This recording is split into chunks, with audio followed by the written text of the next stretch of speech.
You know, folks, a couple months ago,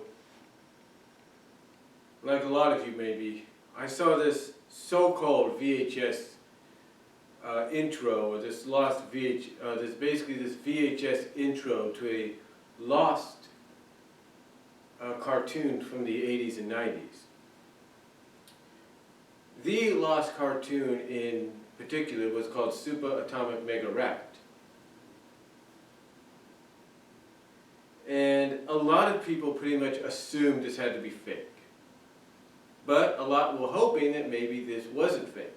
That this might be something that, we probably didn't even know of. Maybe only got a one episode run because it was just a test. But nope, it wasn't that.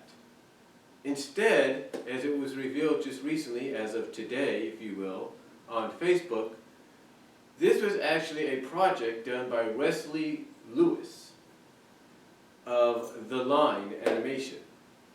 According to the description in the Vimeo version, which is an unedited version of the intro, this was something that Wesley had been working on since he was 13. Actually, he created a comic based on these characters back when he was 13 and felt that it was time to make that comic an animation reality.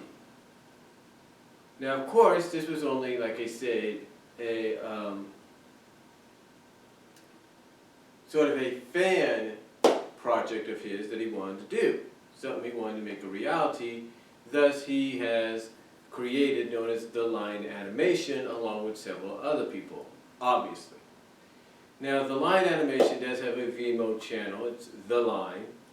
And the other one is called Mr. Geeky God on YouTube. Now, the reason I bring this up is because it seems to me that with this and several other things that have happened, several other fan projects that are being worked on currently in production, pre-production, whatever, even if they're fan related, this shows me that we are in an age right now of nostalgia. That's right, we are in a nostalgia age, a retro age, if you will. And you could go out and you could say, well, it's only a fad, it's not going to last long. Let me tell you something. This generation of retro and nostalgia has been going on for the past decade and a half almost. That's right. When DVD came around and it was announced possibly and basically proven and becoming a reality, a lot of 80s cartoons started showing up on DVD, either in variety episodes or in complete series sets, or even seasonal sets. But they were showing up. And a lot of these were shows that we had seen in the 80s and even the early 90s on Saturday mornings and somewhat on the weekdays. Why? Because the studios or the home video distributors that did this were people like us. They grew up in the 80s. They grew up in the early portion of the 90s, and they knew that releasing these shows on DVD and somewhat nowadays on Blu-ray is profitable because it allows us to relive that childhood that we used to be part of, that we grew up on. Why do you think Warner Brothers, for a couple of volumes, were releasing 2 volumes up until they got to the 80s portions of Saturday morning cartoons from essentially the libraries they now have ownership of? And that is Ruby Spears, Hanna-Barbera, and even themselves. Why do you think they were doing that? Huh? Why do you think they were doing that? Because of the fact that the people that probably came up with that idea, like I mentioned, probably grew up in the 80s, 70s, and 60s and said, hey, there's still money that can be made off these. Let's make some compilation variety DVDs we can sell and give them the tagline of Saturday mornings. Now, unfortunately, we never got a part 2 to Saturday morning cartoons. We only have a part 1. part one that we got is actually pretty good. True, there is an episode or so that is missing off of it, as far as I know. Same with the 70s. Or it's not, that's there, but it's not working. Now, the one thing that Warner Brothers did that I think some should have done as well is at least they had the know-how, the knowledge from these people that obviously grew up in the 80s and the 90s, mostly the 80s when it came to these volumes, as well as the 70s, 60s as well, to put a warning before the DVD officially went to the main menu, or before they allowed fans to go to the main menu to select the cartoons or the shows they want to see. At least they gave a warning saying some of these are not in the best condition due to age and due to, of course, wear, tear, and age. But mostly age, if you will. Wear and age, if you will. And again, I'm sorry if I keep saying "if you will" a lot and sounding like a broken record. I do apologize. But basically, at least they had the know-how, thanks to these people that grew up in these generations, and even with the 80s, which was a surprise, but still, they had the know-how to say, I'll put that warning before you officially went to the main menu of the DVD. Now, with that said though, when I look at something like this Wesley Lewis's Super Atomic Mega Rabbit from his The Line animation, and the way it's done, to me it just shows that we, again, like I said, are in this nostalgic retro age to where this could be the generation as far as young adults, mid-age young adults go, that could really get this, get a revolution, a retro nostalgic revolution started, and possibly get some of these cartoons back on the air, either in reruns or maybe even in new episodes, but in the style of what we're used to. Or even get some kind of retro nostalgic like channels, cable channels or whatever, made so that these shows, licensed or not, independent or not, can be aired and seen just as they were. I remember when Nickelodeon and MTV Networks and Viacom introduced TV Land. I remember that the first thing they said that was going to make TV Land different was not only were we going to get old classic sitcoms and shows from the 50s, 60s, 70s, and even the early portions of the 80s, we were also going to get the commercials that ran in between them. And that even went with some of the Saturday morning cartoons that they had acquired for maybe the first few years of existence. They would air the old commercials that were alongside them to give you a bit of that nostalgic retro feel. And again, I feel that that's something that can be done today. I think even Boomerang, when Cartoon Network introduced it, was even going in that direction. They would air sometimes some old classic commercials to stand alongside them. I mean, why do you think Doug Walker does these commercial episodes every now and then as the nostalgia critic? Because of the fact that these are commercials that not only did we tune into Saturday mornings to watch cartoons, but we tuned into Saturday mornings to watch these commercials. Well, not only did we tune into television after we got home from school or before we went to school to watch the cartoons that were good at that time and were on the air, but we tuned in to also watch those commercials. Same with Sunday mornings as well. So that was the one thing that, made, for at least the first few years, TV Land, and I think even Boomerang, different and unique. You got those commercials that, made you feel nostalgic, made you go back in time, if you will, and say, hey, I remember when that commercial came out. Or I remember when they had this character plug that cereal. You would get that nostalgic-like feel, and in a sense, you'd kind of feel like a kid again.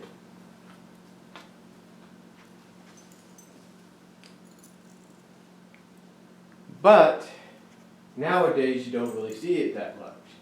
I mean, true, there are some free over-the-air, if you will, channels like Decades and a few others that are trying to get back into doing that, but not successfully.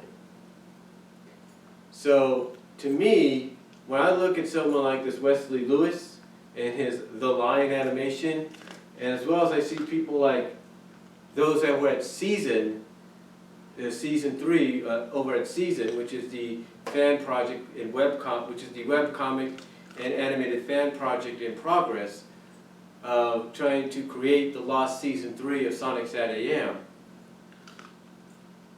And then I see video games like this Transformer Devastation, which is essentially right off the bat based on the 80s cartoon.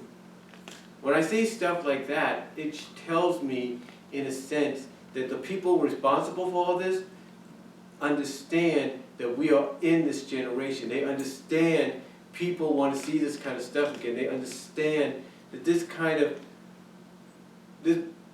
brand, if you will, of retro nostalgicness can still be worth something. Can still be something people will go out and they will watch, or they will wake up and watch. They will pay to watch. And to me, I feel, like I said, that we are in a generation, we are in an era, we are in an age of nostalgic and retroness. I firmly believe, we've got about, 4.5 years left in this decade. 4.5 years. I believe that by the time I turn 40, or even before then, and even afterwards, when we get to 2020, I believe we are going to get into an age, because it'll be 40 years since the 80s since the 80s decade began in 2020. It'll be 40 years.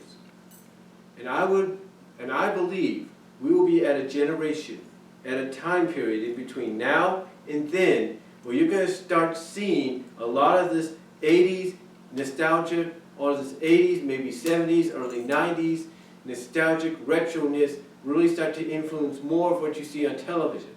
You'll start seeing more of that.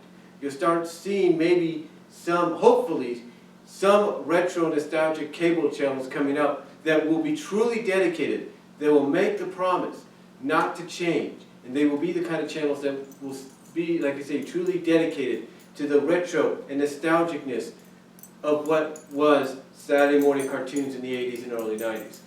What was weekday afternoon and weekday morning cartoons in that time period, as well as Sunday morning ones. We will get that feeling again. I just know it. I just know it. I mean, I know some people might say, well, Brian, you're delusional. Well, you know what? I'm obviously not the only one that's delusional. Because why do you think people keep doing these kind of things, keep coming up with these different projects, plans? Why do you think they email, fax, call, send videos, if you will? Whatever they do to get the attention of all these animation studios out there to try to get back into this groove. Or basically a lot of these cable outlets to help them create a cable channel or a network channel to make this happen. Because they know that there is still a profit to be made. There is still an audience that will sit down and watch this. Even if the younger generation doesn't get it, they know from their own personal experiences growing up in that decade, or those decades, that their kids will sit down and actually enjoy it. The fact of the matter is, folks, we are in this age. And you know what? We're at this period now where it's going to be more than just video games with the nostalgic animation feel of the cartoons 80s generation, of the cartoons 80s brand. Or it's going to take more than, it's going to be more than just some fan project that's a love letter to Saturday mornings and weekday afternoons of that time period. It's going to be more than that. I believe, in my opinion, and speculate, in my opinion, that we are going to, before this decade's out, we have 4.5 years remaining, folks, before 2020, that before we hit the 40th anniversary of the 80s beginning, the decade of the 80s beginning, that before we hit that 40th anniversary, we are going to start seeing signs major signs of this nostalgic retro movement, this age, this generation, this era of nostalgic and retroness come into full swing. And you're going to start seeing a lot more than just DVDs and Blu-rays releases on all these animated cartoon series and stuff coming out. You're actually going to see legit streaming services dedicated to this. You're going to see actual cable channels and maybe even a network channel over the air, if you will, dedicated to this, because they know there is still an audience for it. There is still an audience, and they know they can capture a new generation as well. They know that. And when I see a fan like this Wesley Lewis with the line animation doing what he did, I believe in my heart that right there, along with those that work on Sonic Saturday AM Season 3, the project, and many others, I know and I believe that they know that there's still a strong audience out there for this. And I know and I believe because of this, before we get to 2020, or as soon as we hit 2020, I believe we're going to be getting all of what I mentioned. We're going to get news revealing all these new channels, these streaming services that are going to be fully dedicated to retro 80s, early 90s, maybe mid 90s, mostly 80s, somewhat 70s and 60s, but mostly the golden age of animation, which is the 80s. I guarantee, I feel in my heart that's what's going to happen. So expect those kind of new revelations, those news items to be announced in the next few years. I feel it's coming. And I guarantee you the 2020s, that decade is going to be used as the decade in which a revitalization in animation, it's going to be a revitalization of animation that's going to be similar to that golden age of animation in the 80s, in the 2020s. I believe, it's just my opinion, is going to be the second coming of the golden age of animation. You're going to get shows very similar to what you had in the 80s, if not maybe rebooted or revamped, but very similar, same animation style. I feel it's coming. People watching this know it. Those that have helped bring all this stuff out to DVD and branded it for like t-shirts and all that, they know it. And again, I firmly believe, folks, that because I see things like that from the line animation, that I believe we're going to get announcements up the yin-yang very soon in the next few years, before this decade's out, of a retro animation streaming service, a golden age which is going to be dedicated to a lot of 80s cartoons and stuff. Whether they're licensed or not, they're going to make up some kind of deal and it's going to happen. That's going to happen. There's going to be several of them. And it's not just, and you won't just have to rely on Hulu Plus or Netflix anymore, or Ruka, or whatever. You're going to have all these different, you're going to have new services. I feel they're going to happen. Not sure when, not sure what year they're going to be announced, but I feel in my heart, in my belief, in my opinion, it's going to happen for this decade. So that you're going to get these announcements. And you're going to even get announcements of new retro nostalgic channels. I don't know why, but when I see stuff like that, it just makes me feel and believe and hope it's going to happen. And you know what? When I see that and I see other things out there, I know it's going to happen. I know it is. So that's just my opinion on it, folks. Let me know what you think. Do you believe we are in that generation? We are in the age of nostalgic and retroness in this generation, this era. And do you believe we're going to get something out of this before this decade's out and going into the next decade? Let me know what you guys think down below. Comment if you like. I am out.